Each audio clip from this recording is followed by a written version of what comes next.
Welcome back to House of Crimes. Today, we're going to be going over the disappearance of Hannah Kobayashi. She's a 30-year-old photographer from Hawaii. Okay. And this case is really unsettling. Yeah, it really is. It kind of shows you how things can go wrong so quickly and how easy it is for somebody to just vanish. And the timeline is really what gets me. So November 8th, Hannah leaves her home in Maui, headed for New York. She has this big photography gig lined up, a DJ's event in Brooklyn, and she even shares her flight itinerary with her ex-boyfriend. Oh, wow. That's interesting. Yeah, a detail that always struck me as a little odd. Like she wanted to be sure somebody knew where she was. Right, exactly. Almost like she was purposely leaving a trail. Ah. And then her sudden detour to Los Angeles just makes it even more puzzling. Yeah, it's a head-scratcher for sure. So she lands in L.A. for this layover, right? And never boards that connecting flight to New York. So what happens next? For a few days, she's spotted at various locations around Los Angeles. November 9th, she's at a bookstore, then a Nike store, sending out some Venmo payments. Venmo? Yeah, you know, like the digital payment app. Yeah. Often used for quick transactions between friends or like small businesses. Oh, okay, got it. Yeah. But what's really strange about these Venmo payments is that they were sent with these cryptic messages. Oh, really? Almost like she was leaving a coded message for someone. Like she was involved in something risky. Exactly. Potentially even illegal. Oh, wow. And this whole time, she's maintaining this facade on social media. Oh, really? Yeah. Posting photos from the Nike event, acting like everything is fine. But behind the scenes? But behind the scenes, she's sending alarming texts to friends. Oh, no. Claiming deep hackers have stolen her identity and all her money. Saying she was tricked by somebody she trusted. These texts are painting a very different picture. Right. It's like she's leading this double life, putting on a happy face for the world, but secretly dealing with something terrifying. And then comes the surveillance footage from November 11th, showing Hannah at a downtown LA metro station with an unidentified man. And how does she look in the footage? So the footage is grainy, but her family said she looked distressed. Oh, no. In bad condition, as they described it. And the man she was with, he cooperated with the authorities. Oh, he did? Yeah, claiming he barely knew Hannah and was just trying to help her. But, you know, it leaves you wondering what was his real role in all of this. Right. Was he just a good Samaritan, or is there something more to their connection?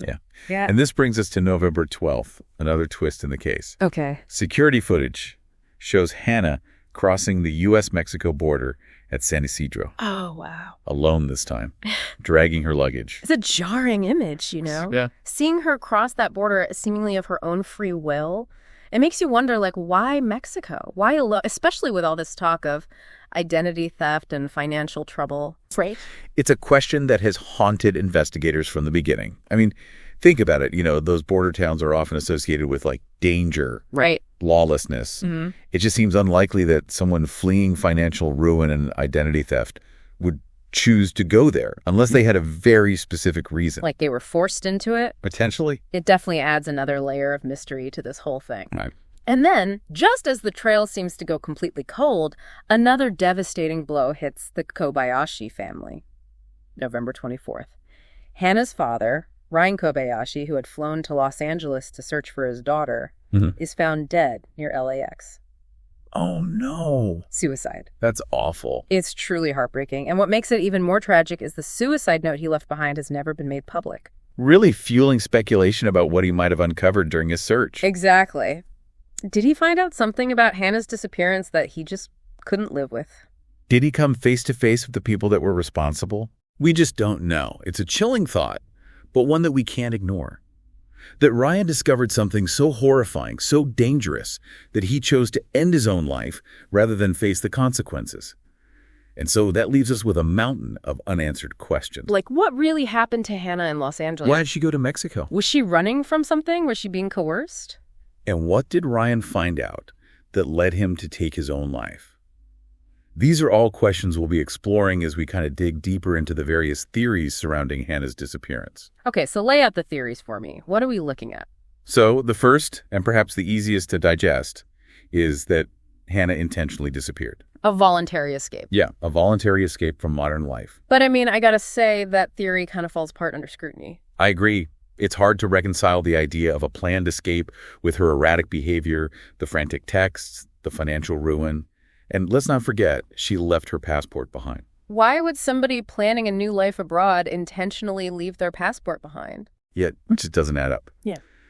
Which leads us to consider other darker possibilities. One that has gained some traction is what some are calling the scam marriage angle. Scam marriage? Yeah. Reports suggest Hannah might have gotten entangled with an Argentinian national and his girlfriend who were running a marriage scam. Okay. This could explain the financial turmoil, the sudden trip south. But if that were the case, wouldn't authorities have investigated that more thoroughly? You would think so, but the reality is these types of scams are incredibly difficult to prosecute. They often operate in the shadows, relying on deception and manipulation, and crossing international borders makes it even more challenging. So it's possible this angle was overlooked. Or dismissed too easily. And then there's the theory that truly sends chills down my spine. Trafficking or coercion. Hannah's family and advocates have been vocal about their concerns, and rightfully so. I mean, think about it. Those border towns are sadly notorious for human trafficking operations. Right. And somebody in Hannah's position, vulnerable, desperate, potentially already entangled in something shady, they'd be a prime target. It's terrifying to even contemplate, but we can't ignore the possibility. Her behavior, the claims of being tricked, the sudden trip to Mexico, it aligns with the experiences of many trafficking victims. And what about the man she was with at the metro station? While he cooperated with authorities, his role in this whole saga remains unclear. Exactly. Was he part of a larger operation? Right. Was he the one who lured Hannah into this dangerous situation? We just don't know. It's unsettling to think somebody she might have trusted could be involved in something so horrific. Yeah. And speaking of trust, there's another element to this case that we need to discuss. The spiritual awakening aspect. Spiritual awakening. Yeah. Hannah's messages about this awakening, they're troubling. It's possible she fell in with the wrong crowd, perhaps a cult or a manipulative spiritual group. Those groups prey on vulnerable individuals. They do, promising enlightenment and belonging, but while isolating them from their loved ones. Right. Could this be what happened to Hannah? Was she searching for something, seeking answers, and instead walked right into a trap?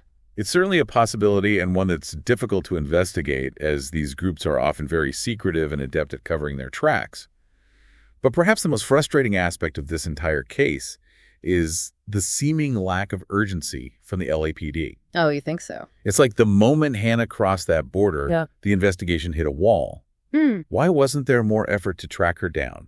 Why didn't they take her family's concerns about trafficking more seriously? Right. It raises uncomfortable questions about how missing person cases are handled, especially when they involve international borders. Exactly. Are the resources not there? Is there a lack of communication between agencies? Or is there something more systemic at play? It's a conversation we need to have.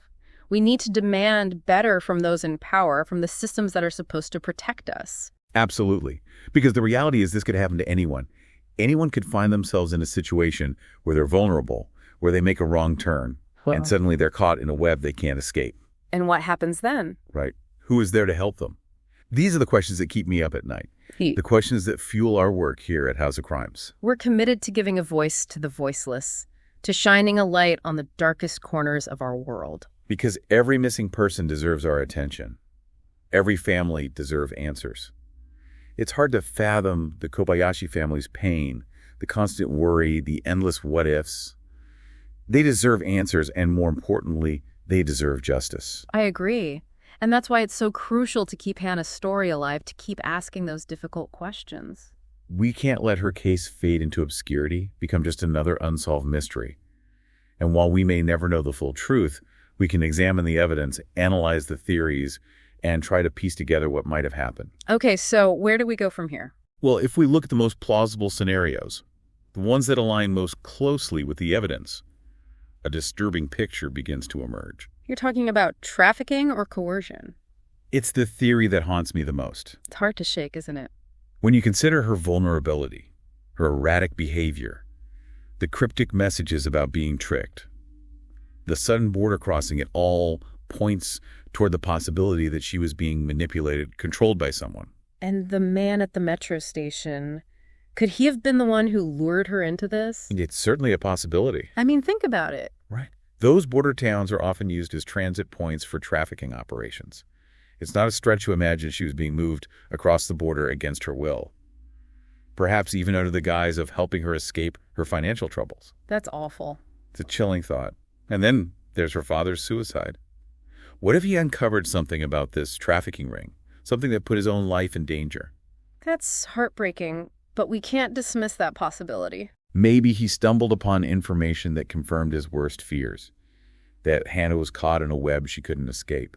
Maybe he even came face to face with the people responsible, and they threatened him, silenced him. It would explain why the authorities have been so tight-lipped about the contents of his suicide note. Right. If it contains information about a trafficking ring, they might be trying to protect their investigation, or perhaps even themselves. It's hard to say for sure, but the lack of transparency only fuels speculation and deepens the mystery. And that's the crux of this case, isn't it? The unanswered questions. A feeling that something sinister is lurking beneath the surface. Exactly. And while we can't offer definitive answers, we can keep the conversation going.